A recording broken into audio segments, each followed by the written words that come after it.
Hello everyone and welcome back to DiamondTrail Ranch. Today I'm giving you a full tour of our backyard orchard here in sunny Central Florida, Zone 10A. If you've ever wondered where you can grow your own peaches, citrus, bananas, and even blueberries in a small space, yes, you absolutely can. Here in Florida, or in any small space for that matter, in the right climate. I'm going to show you how we're doing it here in Diamond Trail Ranch. We're going tree by tree over here. We've got peaches, we've got loquats, we've got tangerines, Meyer lemons right here. I'm showing you what's going on with the leaves. We've got some minor leaf issues going on. That's okay. We take care of this stuff, right? That's what we do. You can see the blueberries there in the back. There's a couple banana trees to the left. I walked up on the loquat there, so you'll get to see the bananas, the blueberries. You see the way I mulched at the base there. The lemon trees, I'm not sure why the flowers, we've had pollinators on all of these, so I'm not sure why the lemon just didn't want to put out lemons yet. That's okay though.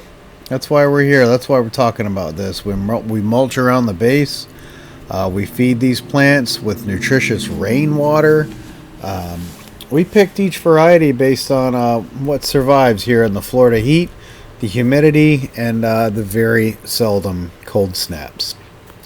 If you're interested in growing your own fruit, gardening for self-sufficiency, or just dreaming of your, owning your own food forest, this is the video for you guys. Let's jump right into it. So here on our 2-acre homestead, we've set aside a nice sunny spot. Ours is actually off to the right on the front there. We have some pomegranates as well on the front.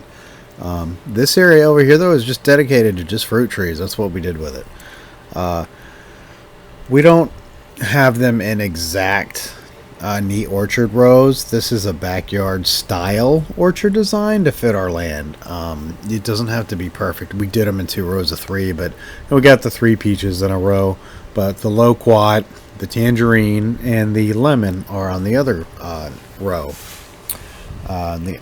These are the trees we will be eating from one day. So this is another peach here. We currently have the 3 peach trees, a loquat, tangerine, 1 Meyer lemon. We have 5 banana trees, 2 pomegranates, and a row of blueberry bushes. So we also have blackberry bushes as well, and raspberry. But the raspberry are kind of right now. Everything is mulched with compost, whether that's leaves, horse manure mixed into it, dried leaves, wood chips, lots of, you get some old hay from our barn.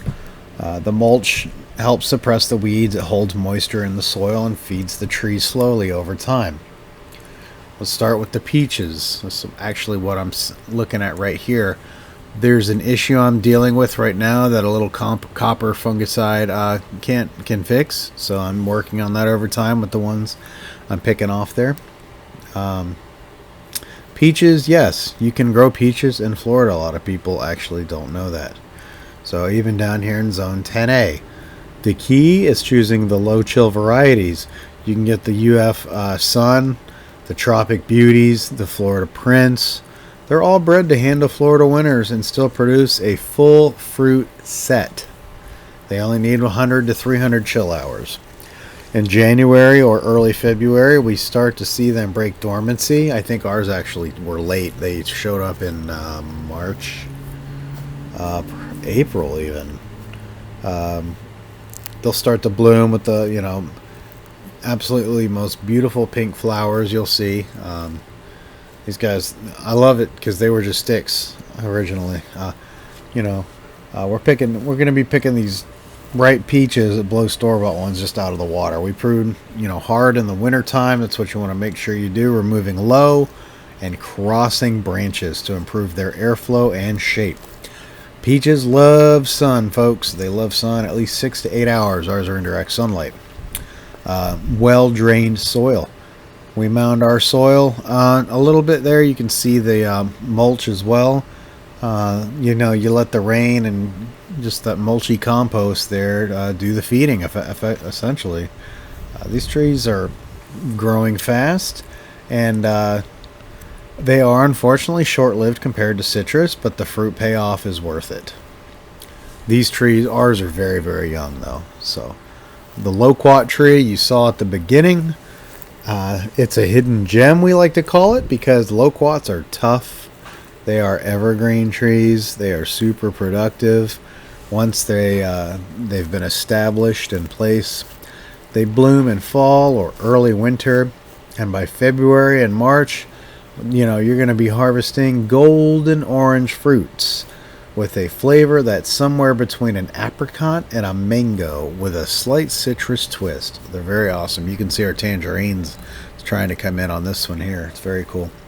The Loquat, it's not taken off quite yet. We did buy one that was a little further along already. It saves years of your time to do it that way, so it needs almost virtually no care, full sun, decent drainage, and mulch. That's literally all you need for Loquats. You don't even really have to fertilize them very often. They're pest resistant, the leaves are fantastic, they're drought tolerant, and they fruit reliably. So you can actually tell brand new growth. It's a lighter color on the leaves. That's what I'm showing you with this Meyer lemon here, that lighter green. Folks, if you're starting an orchard and you want something low maintenance but delicious, I'm telling you, you need to go for the Loquats. We're going to be talking about that tangerine I showed you. That's one of our bananas, by the way, but I'm going to be talking about the tangerine I jumped a second ago. You get your sweet, easy to peel, tasty fruit in late fall through the winter time. Citrus in Florida can be tricky with greening and pests, but so far ours has been doing great. You water deeply, it rains often. Finally, it didn't for a while there, so you want to mulch the base again to keep the roots cooled, and you don't get root rot. You can use the composted goat horse manure around the drip line.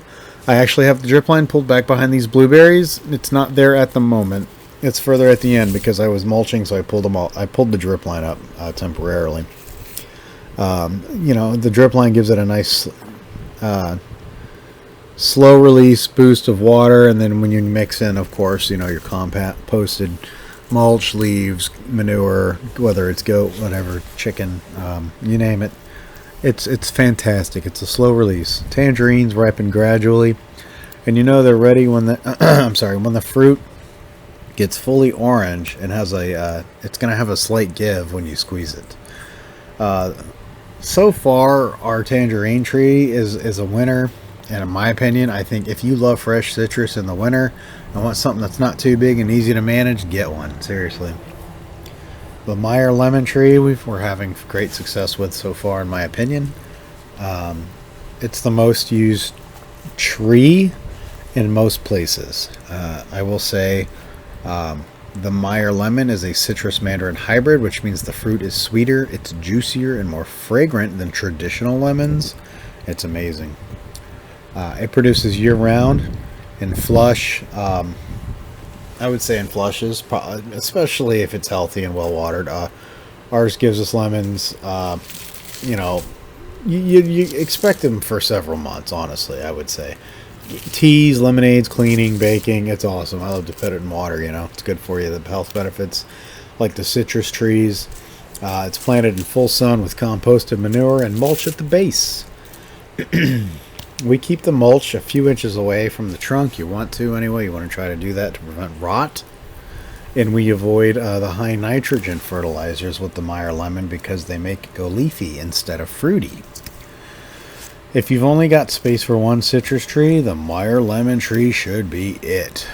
Those banana trees that you saw to the left of these blueberries that I'm currently weeding right now.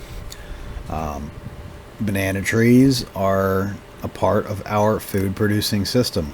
We grow a mixture of the dwarf and apple bananas, they're called, and while they're not technically trees, they get they're giant herbs. They fill in shady spots and provide a ton of mulch and organic matter when they get older. Bananas do love them some rich soil, constant moisture, and heavy feeding, folks. Ours are mulched like everything else. You can get your goat bedding, your old hay, your kitchen scraps. Bananas love that kind of stuff. Same, a lot of the stuff your chickens would probably eat. Um, Shredded weeds are fantastic. Any organic matter really for bananas is fantastic. Um, they do grow fast in Florida. And once one plant starts to fruit and dies back, the pup grows up. I actually have a pup there, the tiny one. I do want to thank you guys for checking out our video here with our orchard. It may not be much, but it's honest work. We love it. And we will be giving you guys more content regarding our fruits, our flowers, our trees, and our overall farming here at Diamond Trail Ranch. I want to thank you for hanging out with us during our tour of our orchard. And God bless, and stay up on those plants. Make sure it is hot. Keep them watered, guys. Thank you for watching.